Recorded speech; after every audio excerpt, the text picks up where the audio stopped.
It's Saturday, the 11th of November, Armistice Day in the UK, although they don't do that until tomorrow. And it's a jour férié here, which I hadn't quite realised. Hadn't been paying attention because I've been busy, distracted by other stuff. So, yeah, no, some of the shops will be open, I'm sure, but I'm not going shopping. Mark has, just gone 8 o'clock. Mark's already been up earlier and came back to bed at 6:30, I think. He wasn't in pain, which is good because I thought he might be because he didn't have a good day yesterday.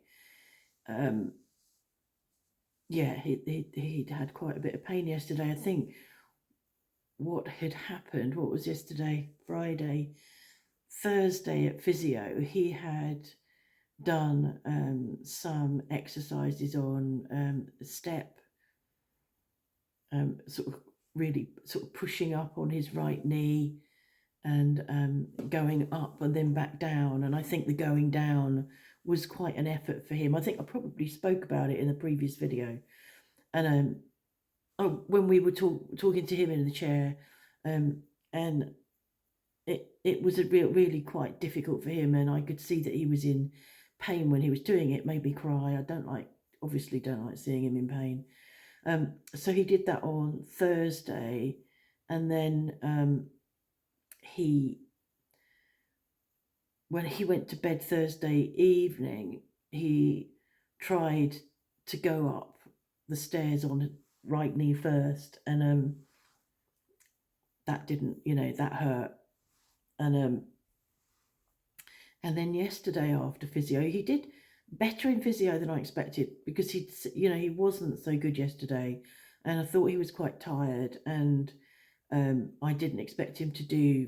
He only did 25 minutes. He's only managing about half an hour, but he actually did quite well yesterday, more than I expected, and was doing okay. But he came over to where I was sitting on a piece of furniture that's got lockers and a box, to put his shoes back on, and it was just getting up from there, and he hurt his knee again, and yeah, was in pain again yesterday.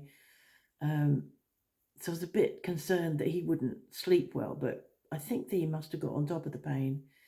Because when he came back to bed, I said, "Were you in pain?" He went, "No, my head was going." So that's good. Pain didn't keep him awake. So yeah, he's not going anywhere today. I'm going over to Joe's. That's the first time actually going since she's moved back, I think. No, we have been over since she's moved back, but it'll be nicer going over today because her wood burner's working. Hopefully she'll have it on. I don't know. But I'm going to go over this afternoon. Mark's not going. He's not robust enough yet. She's got the two dogs who always jump up when we come, which is fine. It's like Nanny and Grandad are here and they want to say hello, and you have to gird your loins when you go in. Well, he can't do that at the moment, and I don't want him to get hurt, and I don't want him to get annoyed with the dog. So it's better that he doesn't come, and he can come another time when he's more robust. He's not at the moment. We have had a bit of a problem as well over the last couple of days. My right foot, which is often painful, has been really painful in the car. And when I drove home on Thursday, I was in a lot of pain and I was getting cramp up the back of my leg. And I was saying to Mark that, this is really, really hard to be driving you daily or every other day to physio. It's hurting my foot. And I think he was a bit shocked, really, because I don't talk about my stuff. It's difficult, isn't it, when you're dealing with something, he's dealing with his knee and the surgery and everything. I don't really want to talk about what's going on for me because it feels like I need to concentrate on him. But that's how I've been trained, to put my needs on hold, and trying to train myself not to do that, and it's really difficult. But I said, I was crying on the way home because it was really hurting, and he was saying, "Would you want me to drive. And I said, well, you know, you can't, you shouldn't be driving. And we still need to work out whether he can. But what I did yesterday was I adjusted the seat and the steering wheel, because you can lift the steering wheel up and down, and I put the steering wheel back into the up position, which meant I could get a bit closer. And so my foot was at a different angle, and that worked. So my foot was a lot better yesterday when I was driving. And the oh God, I've got such an itchy nose. The ENT doctor gave me this for my, you know, when I'd got my throat thing. It's and I've just looked it up actually to see why it's so magic, because it's magic. And it is a steroid gel, so I don't use stuff like that. I don't know where it is. I only use magnesium oil. I normally use natural products, but I rubbed this on last night when I went to bed onto my foot, because my foot, sometimes it's like with permanent gout. It's not inflamed, it's not hot like gout, but the pain is like permanent gout. It's horrible. But I rubbed this gel on and it worked really well, so I rubbed some more on this morning. So I think it's okay. I think I'm going to be able to drive him because I've adjusted the seating. But I think it caused issues for him because it suddenly meant he had to pay attention to how much I'm doing, because I don't think he was. He tends to sail along being cared for because that's what I do. Sorry, this is really, really irritating. I must change my cocaine dealer. Yeah, so I think it was a bit of a wake-up call for him that I'm, you know, doing more than I want to sometimes. And the difference is that I normally just suck it up and don't say anything. And what I discovered yesterday was actually it's helpful to express how I'm feeling. It's helpful to I sat down last night. I really pushed myself at the last to get the chickens away and then to come back and do the dinner. I was on the last half of a spoon. I really was struggling. Sat down to watch. We watched the last episode of one of the All Creatures Great and Small programs. Sat down to watch that with him, and the 7 o'clock alarm went off for his injection, and I went, "Oh God, I just want to stop." So he said, well, will you just leave it? I said, no, we can't. You have to have it. But actually saying that, expressing it rather than keeping quiet was really helpful. So anyway, that's how that is at the moment. I'm trying to keep my needs alongside his rather than suppressed by his. I think that's what I need to do. That's one way of describing it. Ludo was here yesterday. That's the light from my Mac. It's giving me the light and it was starting to shut down. Ludo was here yesterday for the day. Oh, God, he gets so much done. Honestly, it is so good to get things done that you can't do. We can't do them. And I'd asked him a couple of days before, you know, I'd asked him what are your services, because I hadn't got his card. I've got his card now. It's not on here, but I said, you know, will you do the déchetterie work for us? And he went, yeah, that's no problem, I'll do that. So but he did all the gardening stuff that he wanted to do first, which was finishing off cutting the hedge, and then we want him to re-fence round the back of the garden because that's all falling down and yeah, it's not secure. It'd be great when he's done it, because it means that when Joe comes with the dogs, they can go out in the back garden as well. We've had to stop them going out there because they can get out into the bigger bit and chase eider or chickens. So he's starting to clear around the fence line. And of course, there's the massive pile of brushwood that was left from when the tree came down. Shrubs that needed cutting back. So he's cut all those back, and he had a fire.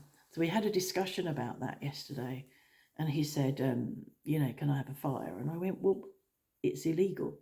It's forbidden to have a fire. You have to ask permission from the mairie. And he just looks at me, and I go, but you know, you need to ask. And I'm thinking, it's up to him, isn't it? He's the enterprise. It's if anything, if it's down to him, if he wants to do that, he should know the law better than I do. He's French. Anyway, I left him to it. So he did have a fire, um, and cleared all of that brush along that back fence, and burnt it. And it was lovely to be near the fire, because when we first came, we used to have fires, and it was really lovely to sit and have a fire and burn all your garden rubbish, all your trimmings and prunings and all of that. And you're not meant to do that now. You're meant to put it all in and take it up to the déchetterie to go into their composter. So it was really lovely to have a fire out there. But going backwards and forwards was a bit too much for me, walking backwards and forwards, checking on what was going on. So he did that. He did the déchetterie, emptied the garage. We had a bit of, Mark came out and we had a bit of discussion about things that sit there just in case. God, we've got a whole load of stuff just in case. So we did get rid of a good load of stuff, and we've got a whole load of radiators in the corner that have been removed from here, big iron things, which there's still two here in the corner. And I said, can you take those? Well, he's going to take those for himself. He'll use those, which is great. And I went, if there's anything that you want, take it. If it's out here and we're sending it to the déchetterie, then you can take it. So, that felt really good. The only difficulty for us is that, we've known Ludo for years. And he speaks really quickly, and he's a bit patois. And when he was talking to me last night before he was leaving, I was washing up, and he was leaving, and he was talking about something, and I didn't understand it. And I'll say to him, can you parler plus doucement? And he listens to you say that, and then he just rattles on again. He never, ever responds to that. So it's always at speed, and in Ludo's patois, it's impossible. So after, I don't know how many years, it's possibly 10 years, 9 years, we still struggle with communication, but we get there. So it was a good day yesterday to get all that done, and but not for Mark. It wasn't a good day for him pain-wise, but if he slept overnight and he came back to bed just now and said he wasn't in pain, then it sounds like today will be a better day. And he's not going to do much. I might do exercises with him once, try and get that knee bending going. But yeah, good. So that's today. I'm going to go and release Mrs. Chicken in a minute. I've had my first coffee. I'm going to release her, but it's very misty out there. A little early. Might give her another half an hour. She was less resistant yesterday when I put her in last night. I think she's not, even though it's like she wants to tell me, she knows where she's going, and she knows that she's not in danger. And I just think that, I don't know what the temperature is. We closed all the shutters today, but it was going to be 4 this morning, and I thought, that's really cold. She really does need to be in the box. I'm putting her in on her own. She doesn't need to be with her sister, I don't think. Just, more protected than she might be. So I put her in the box on her own, and as soon as it's, it was dark when I went down anyway. I'm leaving it till dark, but as soon as it's dark, chickens go to sleep. So it's not like they're aware of who they're with, or they don't need to drink, they don't need to eat, they just sleep. So she's fine. I'm going to let her out in a minute. I'll hang on, and then when I've let her out, I can have my second coffee. It's annoying having 2 coffees before 9 o'clock, because it's like, well, now what? But I want my second coffee. I can't have more. Well, I can. I do have more, but there are consequences if I have more. Anyway, that's it for today. One more thing. I was just watching a couple who I've watched they do travel reviews, and I was just watching them, and they have they did one on the Canadian, which is why I have subscribed to them. They are called Grounded Life Cruises. That isn't what their other channel's called. There are other channels, I think. We Tried Retiring on a Cruise Ship is the title of the vlog. And I watched it just out of interest, because the cruise ship, the idea of going on a cruise, I find I don't find appealing. Um, and so I thought, oh, that's interesting. I'll watch that. And I just thought, oh my God. Oh, well, you need to watch it. You watch it and see what you think. But the idea of spending the rest of my life floating around on the sea, um, and they talk about some of the cons, which is eventually the food becomes repetitive. You never really get a lay in because of the tannoy announcements. The internet sometimes crawls like a snail, and all the TV channels are not maybe the TV channels you choose if you were at home. Lots of other things, but it was interesting. But I just thought, oh God, my worst nightmare, spending my life on a cruise ship. I mean, how boring is that? No Jehovah Witnesses to send away, no dechèterie runs to do, no leaves to see falling off trees. Nah, not for me. Anyway, have a nice weekend, and I might see you tomorrow, who knows? Probably will, you know me.